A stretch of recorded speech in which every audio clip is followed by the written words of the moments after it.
de libros, se lee, supongo, por obligación, se lee con angustia, se lee con temor. Una mayoría aritmética que en junio de 1963 lo expulsó de la Liga Espartaco junto con otros compañeros.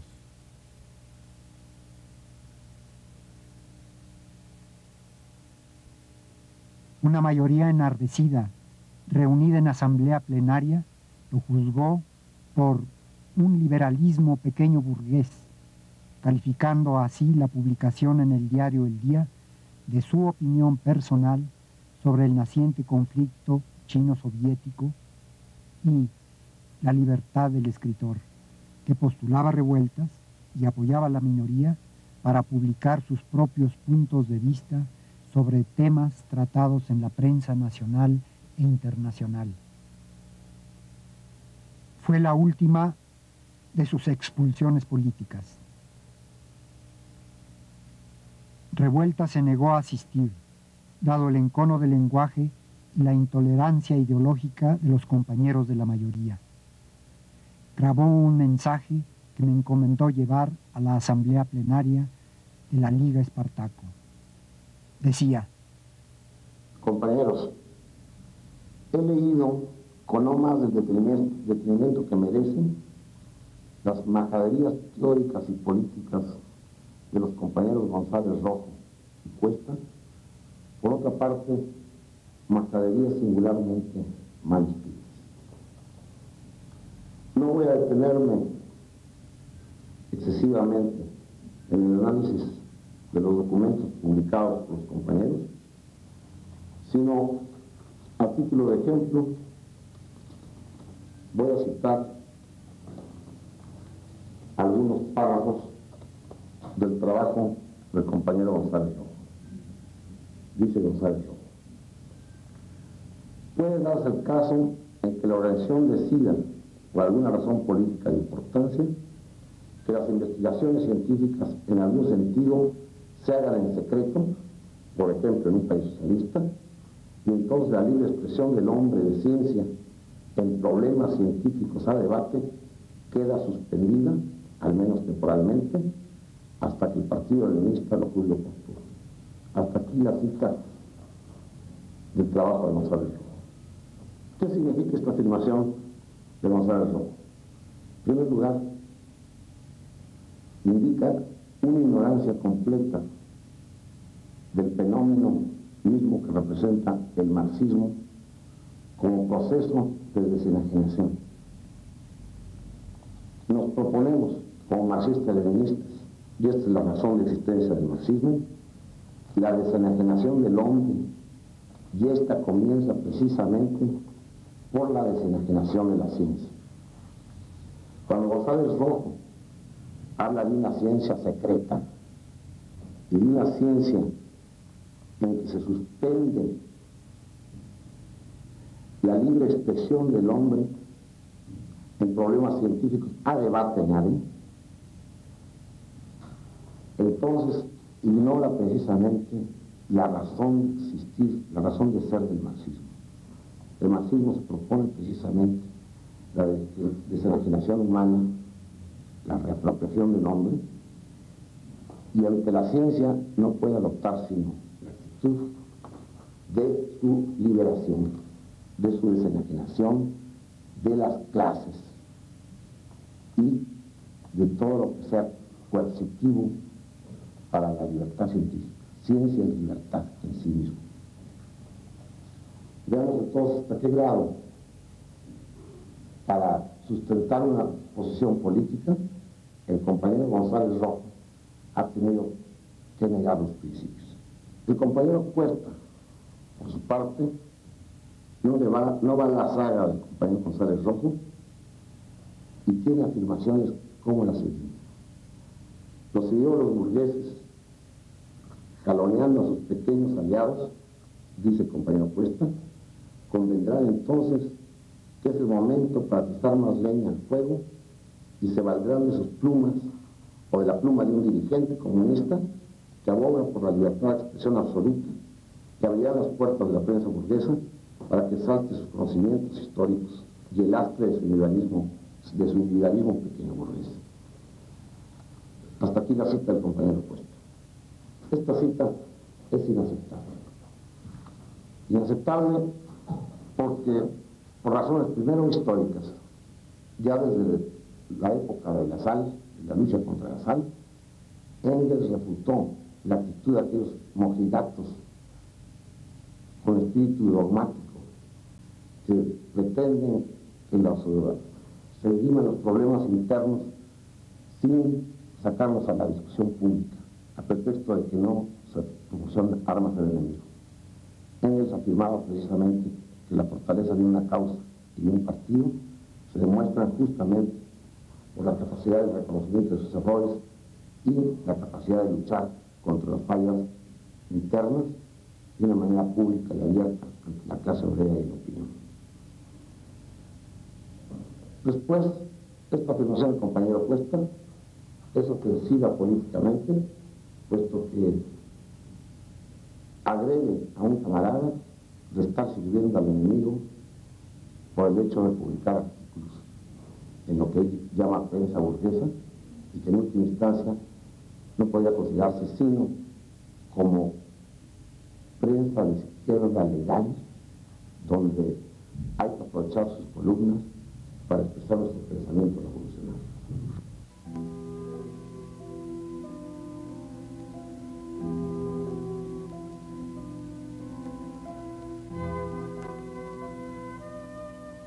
Bien, hay que ir a la esencia del problema.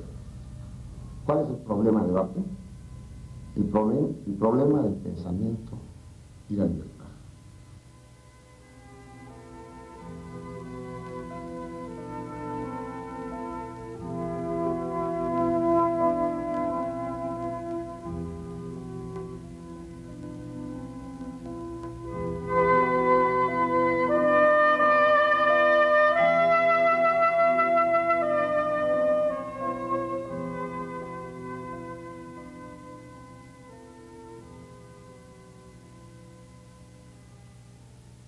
¿Cómo descubriste tu vocación de escritor?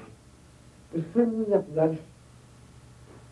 Desde chiquillo yo hacía, por ejemplo, periódicos a mano y entrevistas a mi mamá y en la casa, a Silvestre. Pero yo no sentía que eso fuera una vocación. Lo hacía porque me gustaba mucho, ¿verdad? Y luego ingresé al movimiento revolucionario y fui siempre redactor de periódicos nuestros, ¿no? Hacíamos un periodiquito para los soldados, se llamaba El Mauser, se repartían los cuarteles. Y ese es el inicio de la carrera, sí, porque después escribía yo pequeños cuentos, ¿no? Y el cuento me gustó mucho como género. Y del cuento ya me saltó a la novela. Mi primera novela fue El Quebranto. Me fui a Guadalajara a cumplir tareas del partido y al mismo tiempo a terminar, a dar reforma. Por ayudar a alguna persona me robaron las maletas. Y se perdió la novela. Pero conservé un capítulo y es el que he publicado como cuento. Después ya la otra novela la escribí aquí en la Ciudad de México, El Muro de León. Y salió. Las veces que he estado en la cárcel, ¿en qué han influido en su obra? Han influido mucho por cuanto a que he visto la desnudez del hombre. La cárcel desnuda completamente al individuo, porque la carencia y la necesidad descienden en absoluto. Y uno se pelea por un bolillo, o te pueden matar por un bolillo, por un clavo, ¿no? Lo ocurrido entre nosotros, una anécdota que no tiene mayor importancia, ¿no? Alguien pretendió que le habían robado el clavo porque para apandarse, la palabra apando tiene numerosos significados. Uno de ellos es el autoapando. Te apandas cuando recibes visita conyugal para que nadie entre. Es un clavo que se atraviesa entre orificios de la puerta, entonces ya nadie puede abrir desde fuera.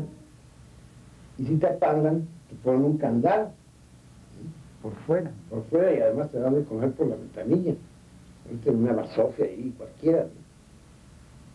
Es la celda de castigo, que se llama en todos los países.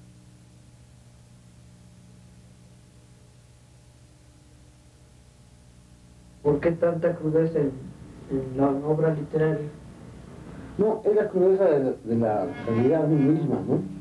Como yo procuro penetrar en el fondo de la realidad, esto da por resultado una forma cruda de escribir, una forma ácida, ¿verdad? No agradable. Pero no es sino un principio crítico de la realidad que yo observo. Hay algún cuento mío por ahí que no tiene esa crudeza, porque no sé si Dormir en tierra mismo es una novela no demasiado cruda. Bueno, lo es, sobre todo al principio, cuando pasa aquella muchacha y le meten la mano entre las piernas. Pero eso es completamente al margen del contenido central o sustancial del cuento, ¿no? Son cosas ambientales y además, para no edificar a la clase obrera. Los obreros son tan cabrones como pueden serlo el burgués, nada más que en términos más groseros, menos educados, entre comillas.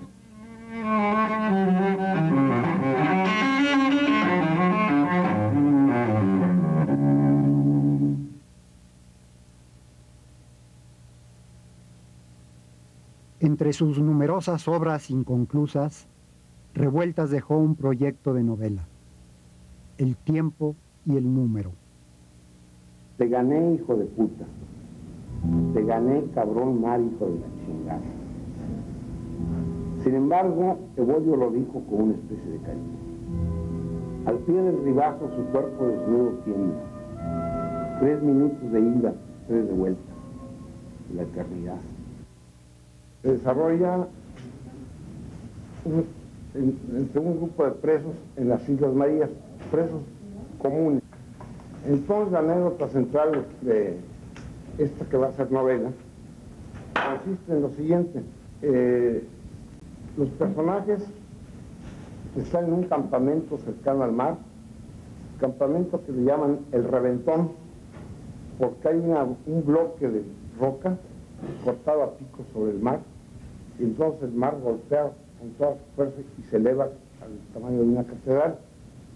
Entonces un preso discurre jugar con el mar, correr hasta la orilla del mar, de la plataforma esa rocosa, y retirarse, ganarle al mar en su gusto. Cuando el mar se retira, él corre hacia el mar, llega a la orilla y regresa, y ya el mar no lo alcanza. Esta es una motivación psicológica y práctica también. Él tiene una sentencia de 30 años, pero en ese acto de correr hacia la orilla del mar, le gana a la sentencia, es decir, soy soberano, libre.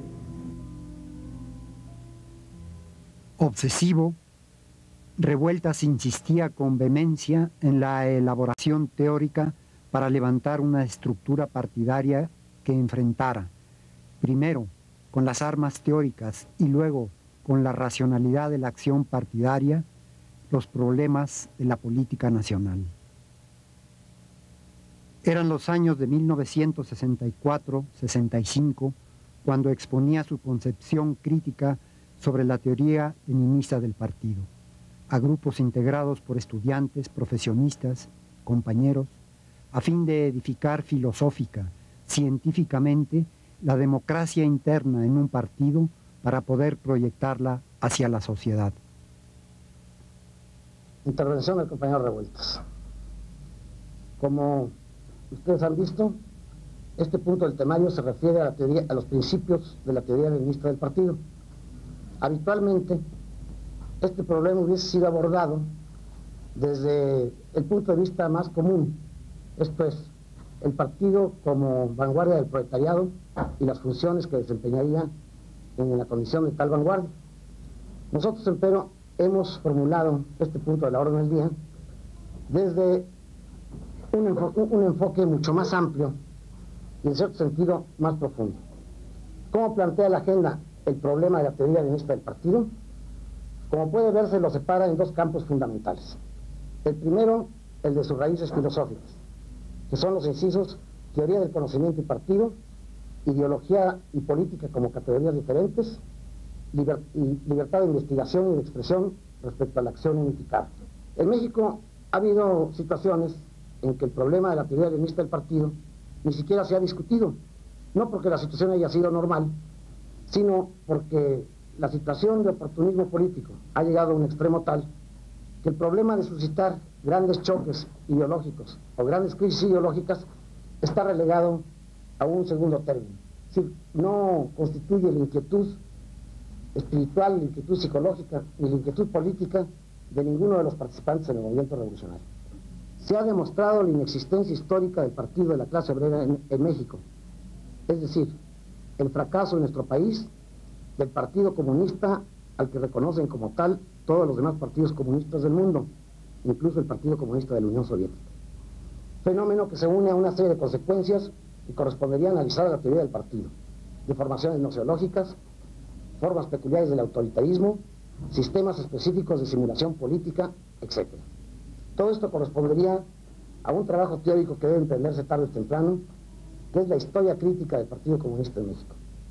Puesto que, si no hemos aportado nuevas nociones teóricas que enriquezcan el marxismo-leninismo en el mundo, si hemos aportado deformaciones de tal naturaleza y errores tan singulares que pueden llamarse o pueden reclamar el derecho de ser considerados como errores típicamente mexicanos. Veamos entonces hasta qué grado tiene importancia para nosotros el estudio de la teoría leninista del partido y por qué no nos limitamos a su simple aspecto político e ideológico inmediato, como es el de sus funciones como vanguardia del proletariado, sino que hemos querido llevarlo hasta la raíz a fin de que comprendamos la importancia histórica que tiene, lo importante, lo verdaderamente grave, lo verdaderamente responsable y delicado que es dirigir una sociedad, que es estar al frente de un Estado, cosa a la cual hay que llegar con absoluta responsabilidad, dándonos cuenta que ya no es lo mismo luchar contra el enemigo que está en el poder, que usa todas sus armas y contra el cual podemos nosotros también valernos de todas las nuestras, sino que la dirección de una sociedad y es un problema enormemente responsable, en el cual cualquier infracción, por más breve que sea, por más ligera que sea, a los principios, se proyecta inmediatamente en la realidad histórica con consecuencias gravísimas. Esto lo examinaremos en este punto de la teoría leninista del partido, porque no solamente se trata de aceptar teóricamente un concepto, sino de aceptar las consecuencias éticas que se derivan de ese concepto. No basta para pertenecer al partido marxista-leninista haber asumido y haber comprendido toda la teoría marxista-leninista del partido, sino también comprender que de ahí se deriva una moral, que de ahí se deriva una ética. En 1961 escribías ante su presencia: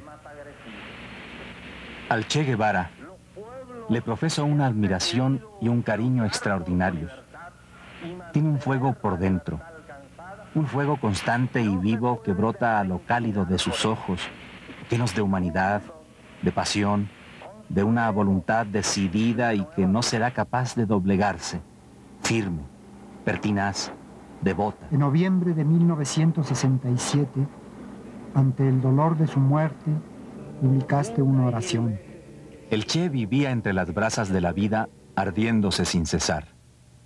Y de aquí su hondo amor, escondido bajo su aparente brusquedad desenfadada. De aquí esa estremecida ternura con la que invadía el ser de todas las cosas que lo rodeaban, que lo rodean en este planeta amargo. El Che supo cumplir su amada sentencia y supo encontrar, en medio de las contradicciones históricas, ese punto luminoso de lo humano, ese detalle fugaz y deslumbrante, ese indicio promisorio con los que el ejemplo de su vida y la grandeza de su muerte reafirmaron la convicción del hombre en su victoria inevitable.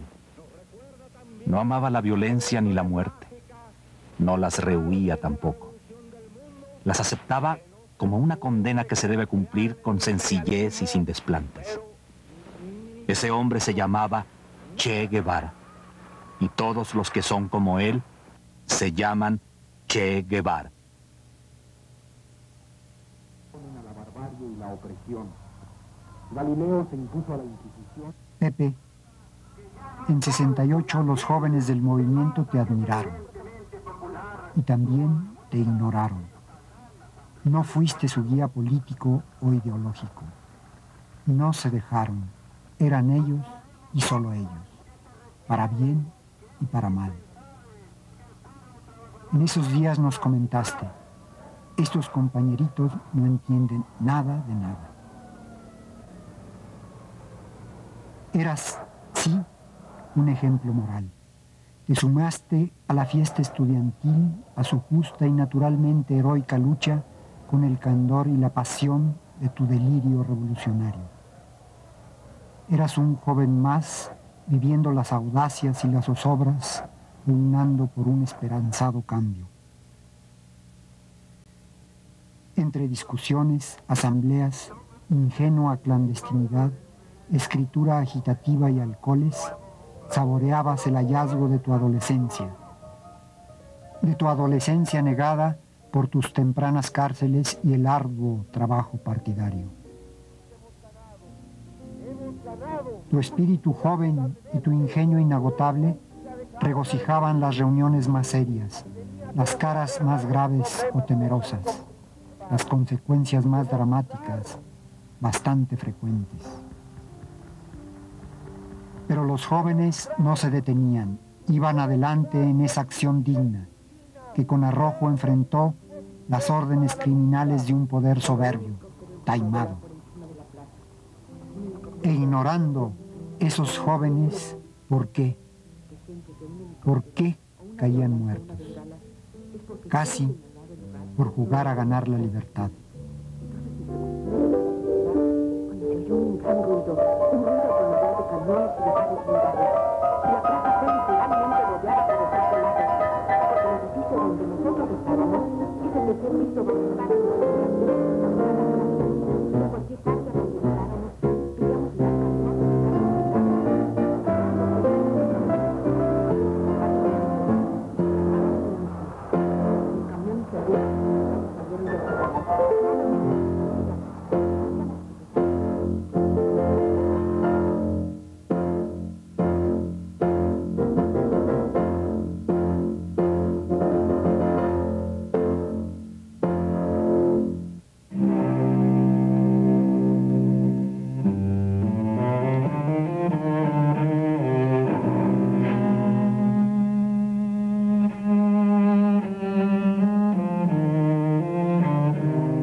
Cumpliría su última cárcel.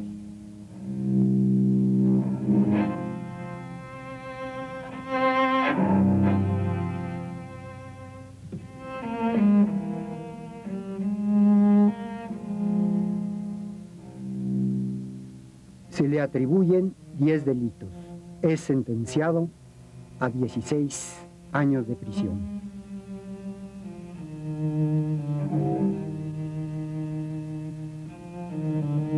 En septiembre de 1970, en la vista de sentencia celebrada ahí en Lecumberri, concluía así su intervención de autodefensa.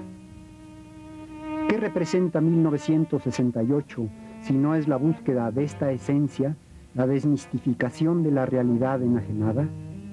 Lo estamos demostrando hoy, en 1970, al desmistificar este proceso, al demostrar su irrealidad y demostrar la irrealidad histórica del régimen que nos gobierna.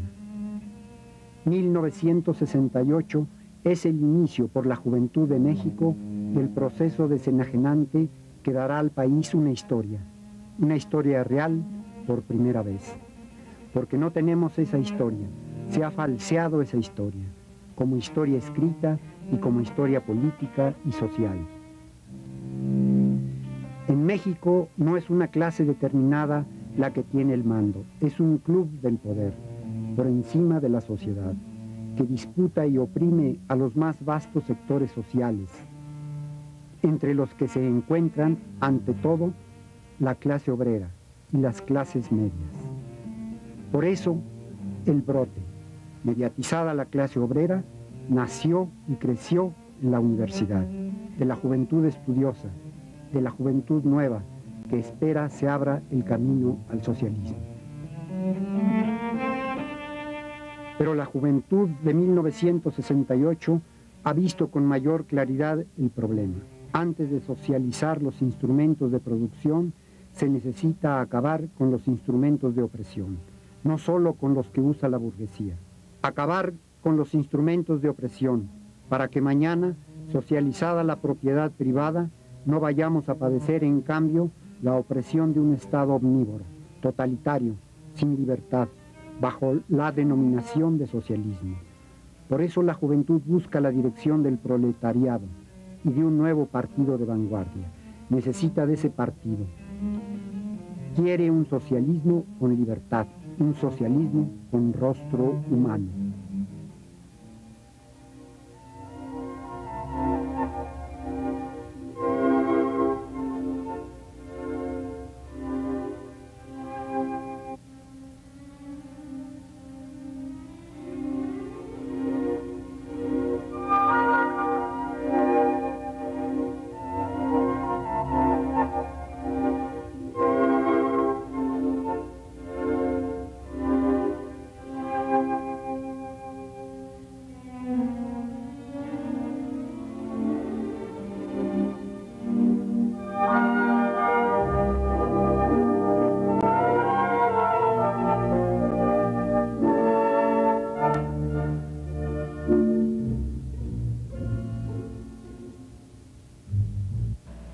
Gris es toda teoría, pero no hay por qué encogerse de hombros o escandalizarse.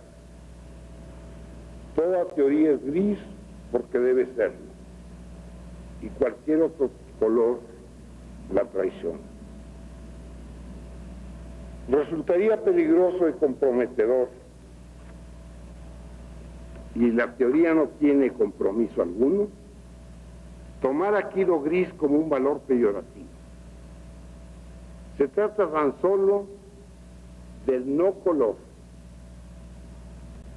la identidad entre lo blanco y lo negro, el pensamiento que se piensa, decimos una vez más, y que desgarra de sí la perturbación de los demás colores para poderse pensar con lucidez.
Revueltas representa en México la honestidad. Y cuando digo honestidad, hago referencia a la rectitud política, a la rectitud literaria, a la rectitud humana. Muchos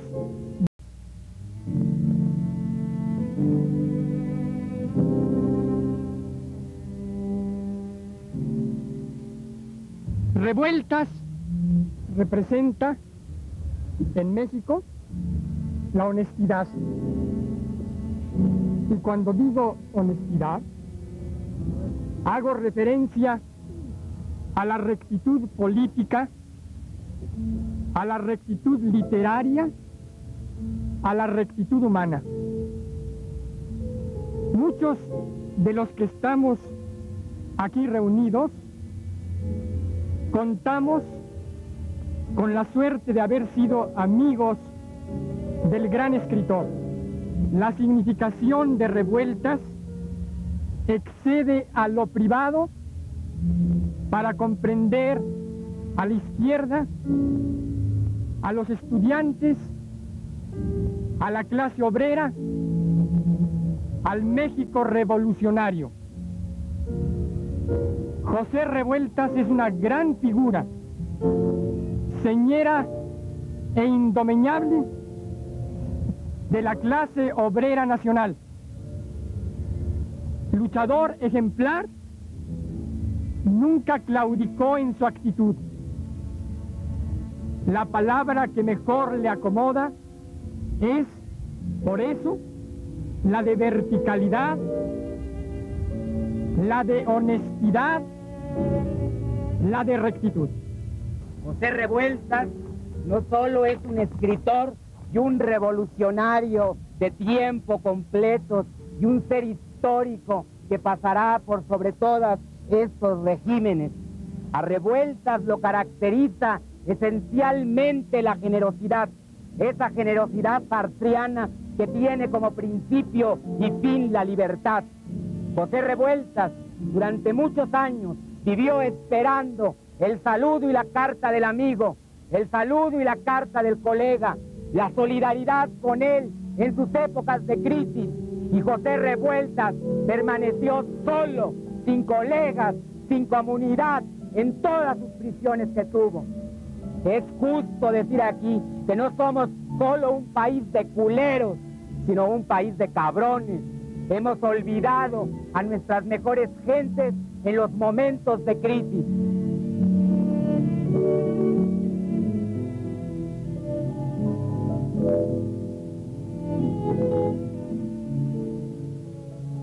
Le hemos hecho unos funerales burgueses.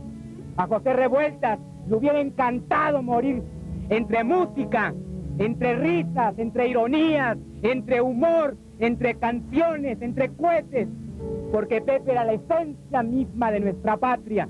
Revueltas estaba en contacto directo, fuerte, hondo, con todas las cosas que aquejaban a nuestro país, y las sufría y las gozaba de diversas e innumerables formas. Vamos a despedir a José Revueltas como era José Revueltas cuando estábamos con él y nos bailaba desde rock o nos hacía cuentos de pájaros, de árboles, de ángeles y se reía de todas las cosas. Vamos a despedir a José Revueltas como José Revueltas despidió a Mondragón, a Siqueiros, a Neruda, con vitalidad, que es lo que nos falta en estos momentos y que hemos ido perdiendo cada día más. Nos falta al pueblo de México audacia, valentía, espontaneidad, unidad, etc. Tenemos que saber que José era la vitalidad misma, era un ser picasiano, era un volcán que estaba continuamente entregándonos su vida, su alma, y nosotros no supimos apreciar en vida, no supimos apreciar en su presencia lo que José Revueltas representaba en su contacto directo con nosotros para nuestra transformación. Despidamos a José Revueltas con toda nuestra alegría y con la convicción profunda, sincera, de que seremos fiel hasta el último día de nuestra vida en esto que nos dio ejemplo: dignidad, sencillez, honestidad y pureza. Ha muerto otro miembro de una familia que ha dado arte y cultura a la nación, de sólidas convicciones de lucha social.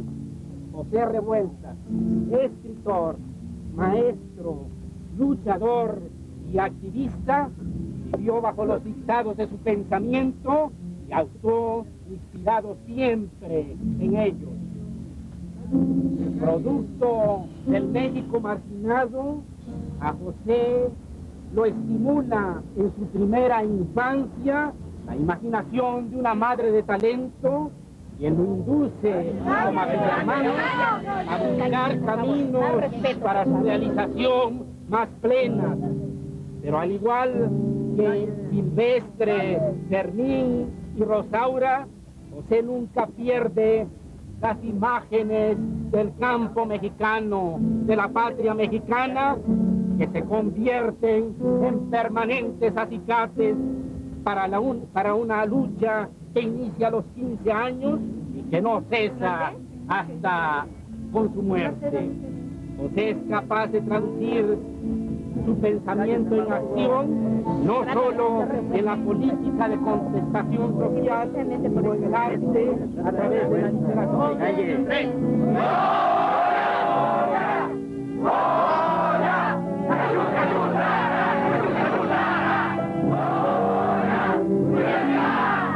¡Viva Revuelta! ¡Viva! ¡Fuera los ministros! ¡Viva! ¡Viva la clase obrera! ¡Ese puño no se ve! ¡Ese puño no se ve! ¡Ese puño no se ve! ¡Ese puño no se ve! ¡Ese puño no se ve! ¡Ese puño no se ve! ¡Ese puño no se ve! ¡Nacional! ¡A la lucha, caballo! ¡Al combate final! ¡Y el mercado fuera por la internacional! ¡Arriba, víctimas! ¡Arriba, sociedad! ¡Que hacen los pueblos con valor por la internacional! ¡Viva Revuelta! ¡Viva Revuelta! ¡Hola! ¡Cayún, cayún, rara! ¡Cayún, cayún, rara! ¡Hola! No somos culeros, señores. Va a hablar una hermana de Revuelta. Que hable la hermana de Revuelta, señora. Hemos venido a despedir al hermano y al escritor. Únicamente eso. Muy bien, muy bien. Y al revolucionario. Nosotros venimos de despedir al revolucionario. Nos juntamos aquí con distintas ideas políticas. No vamos aquí a discutir nuestras ideas políticas. Aquí hemos venido nada más a despedir al entrañable hermano, al entrañable amigo, al hombre de valor y al gran escritor. Se acabó. Compañero revolucionario. Y al comunista. Pero tampoco tenemos que decir nada, porque aquí nos une a todos los que hemos venido únicamente el amor. Fuera los concretos de Revuelta. Por favor, cállese. No es una manifestación política. Es una manifestación. ¡Viva el camarada Revuelta! ¡Viva! ¡Viva el camarada Pepe! ¡Viva el camarada! Y es un acto político. Se aprovecha cualquier cosa. Déjate. Vamos a enterrar, compañero luchador. Ya te vamos a enterrar, compañero luchador. Seguiremos, seguiremos por un México mejor. En la lucha seguiremos por un México mejor. Cuando el pueblo se levante por paz, libertad y tierra. Cuando el pueblo se levante por paz, libertad y tierra. Sembrarán los poderosos de la costa hasta la tierra. Sembrarán los poderosos de la costa hasta la tierra. Quiero que a mí me entierren como al revolucionario. Yo quiero que a mí me entierren como al revolucionario.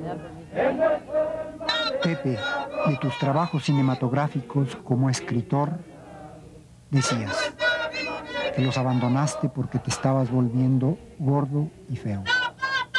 Ninguno te había satisfecho plenamente. Hoy, tu mejor guión, Tierra y Libertad, sucede en la realidad. Lo protagonizan miles de campesinos e indígenas del país. Al grito de Zapata vive, la lucha sigue. Pepe, la dialéctica de la vida invade las calles. Te hubiera dado enorme gusto presenciarlo. Y después, claro, nos hubiéramos ido a beber unas copas.